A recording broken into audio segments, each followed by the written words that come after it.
আমি প্রথমে একটা আজকের কুইজের হচ্ছে এই জিকে কত নম্বর পর্ব 4 নম্বর মনে হয়। এর আগে 3টে ক্লাস হয়েছে, আজকে 4টে ক্লাস হয়েছে।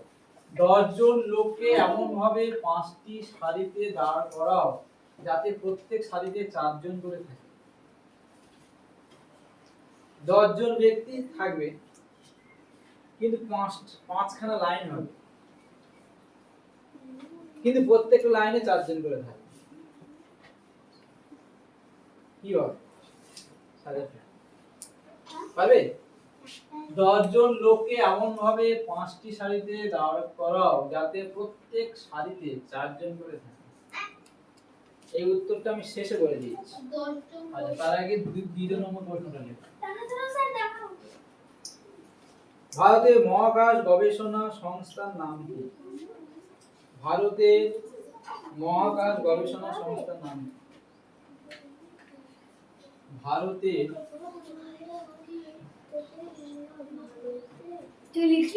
মহাকাশ গবেষণা সংস্থার নাম। ভারতের মহাকাশ গবেষণা সংস্থার নাম কি? মহাকাশ গবেষণা জানো? মানে মহাকাশ নিয়ে যাতে রিসার্চ করা যায়, গবেষণা করা যায়, তার জন্য একটা মহাকাশ স্টেশন আছে যেটা ভারত সেটাকে পাঠিয়ে অনেক বড়। এটা ISRO.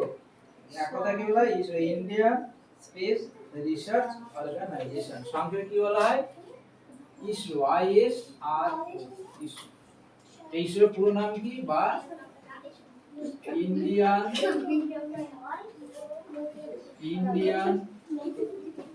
Research organisation centre.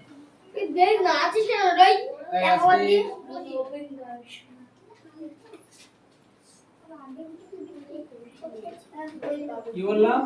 Indian space research. ও স্পেস কথাটা লিখি, ইন্ডিয়ান স্পেস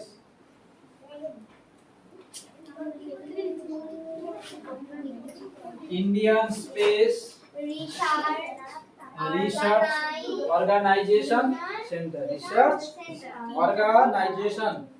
অর্গানাইজেশন সেন্টার। এদিকে লক্ষ্য করো, ওইদিকে না, এদিকে দেখো, এদিকে দেখো। ভারতের মহাকাশ গবেষণা সংস্থার নাম কি?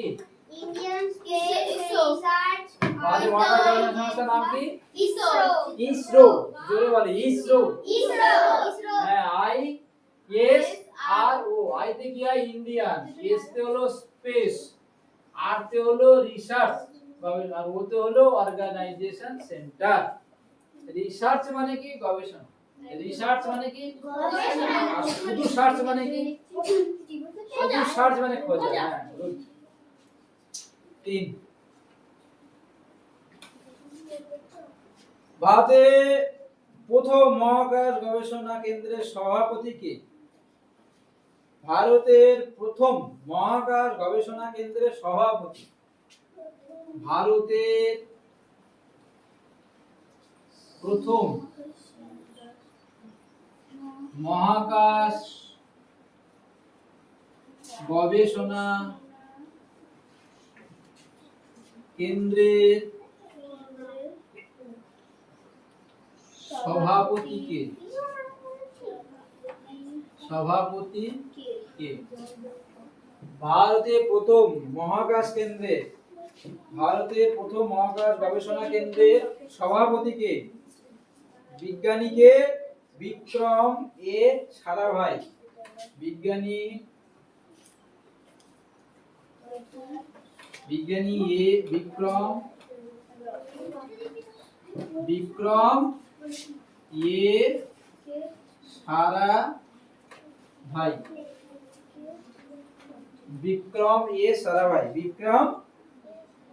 বিক্রম এ সারাভাই। ভারতে তৈরি প্রথম রকেট কোনটা জানো? ভারতে তৈরি প্রথম রকেট RH-75। RH-75।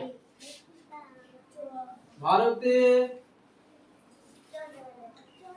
তৈরি প্রথম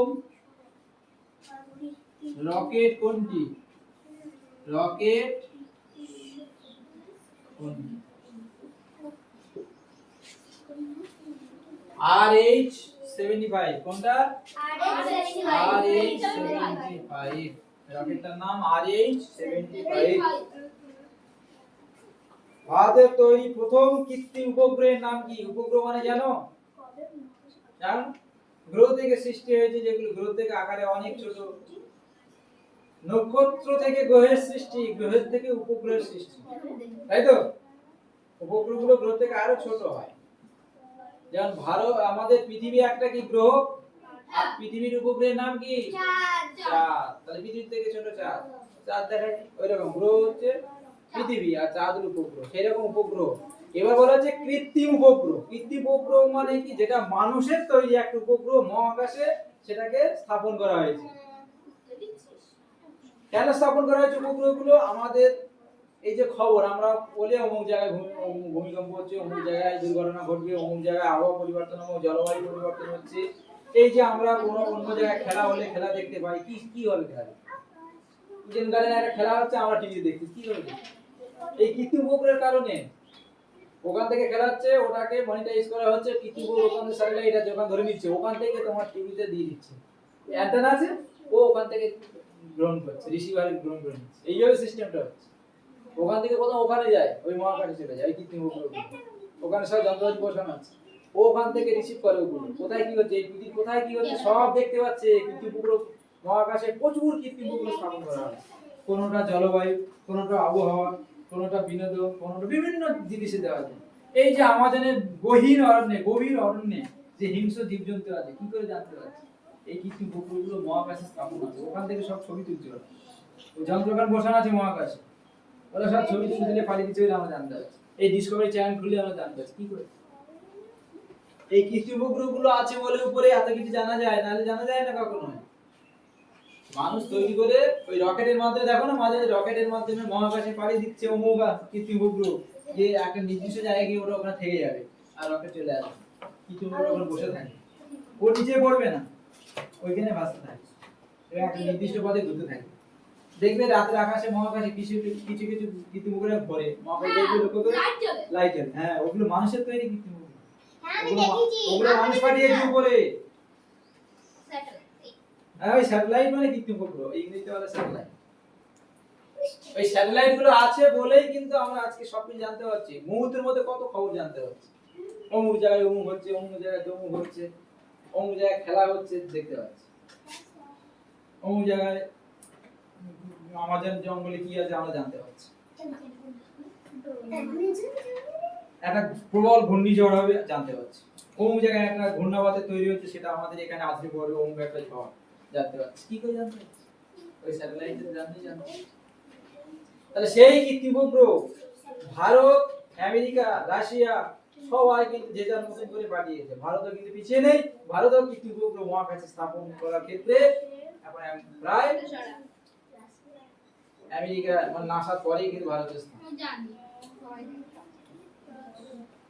ইসরোর স্থান নাসার পরেই প্রায়। তাহলে ভারতের প্রথম কৃত্রিম উপগ্রহের নাম কি যেটা পাঠানো হয়েছিল? ভারতের প্রথম কৃত্রিম উপগ্রহের নাম, কৃত্রিম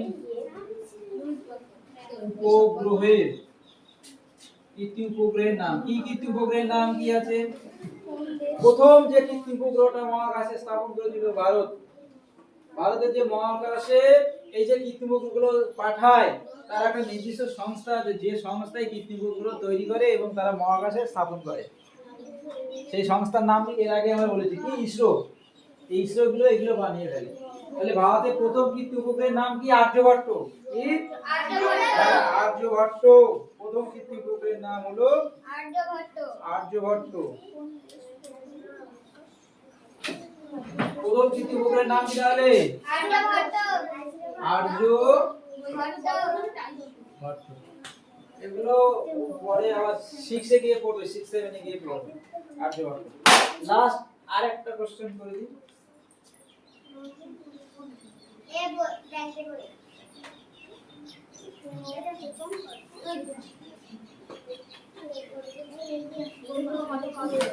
বিশ্বের প্রথম মহাকাশচারী কে? মানে প্রথম মহাকাশে কে গিয়েছিলেন? এই মহাকাশে কোন মানুষ গিয়েছিল? বিশ্বের মহাকাশচারী আমি বলেছি মানুষের মধ্যে। বিশ্বে, ও তো ভারতের মধ্যে রাকেশ শর্মা। বিশ্বের মধ্যে প্রথম, সারা পৃথিবীর মধ্যে কে গেছিল? হ্যাঁ হ্যাঁ, বিশ্বের প্রথম মহাকাশচারী কে? কারেক্ট। বিশ্বের প্রথম মহাকাশচারী কে?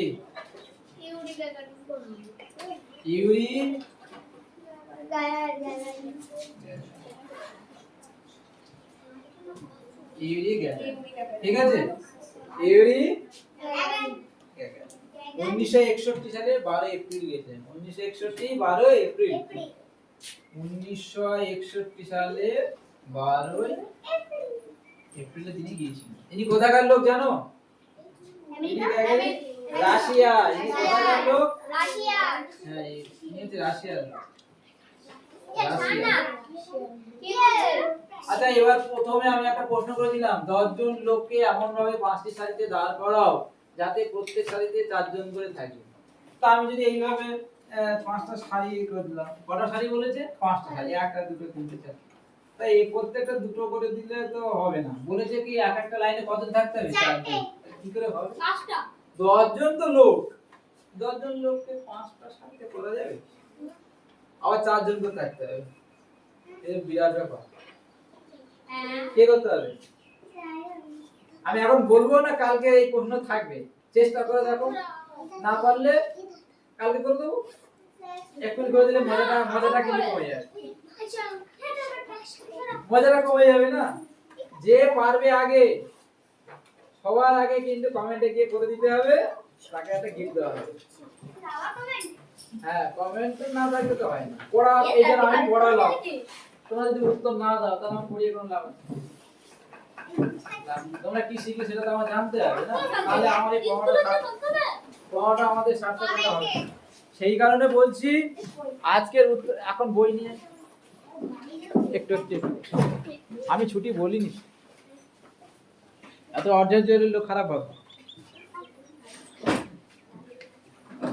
তাহলে এই যে 10 জন লোককে এমন ভাবে 5টা সারিতে দাঁড় করাও যাতে প্রত্যেক সারিতে 4 জন করে লোক থাকবে। প্রত্যেক সারিতে কজন করে থাকবে? এই প্রশ্নটা তোমাদের জন্য থাকবে। এই প্রশ্নের উত্তরটা আমি এক্ষুনি যদি বলে দিই তাহলে কিন্তু মজাটাই কমে যাবে।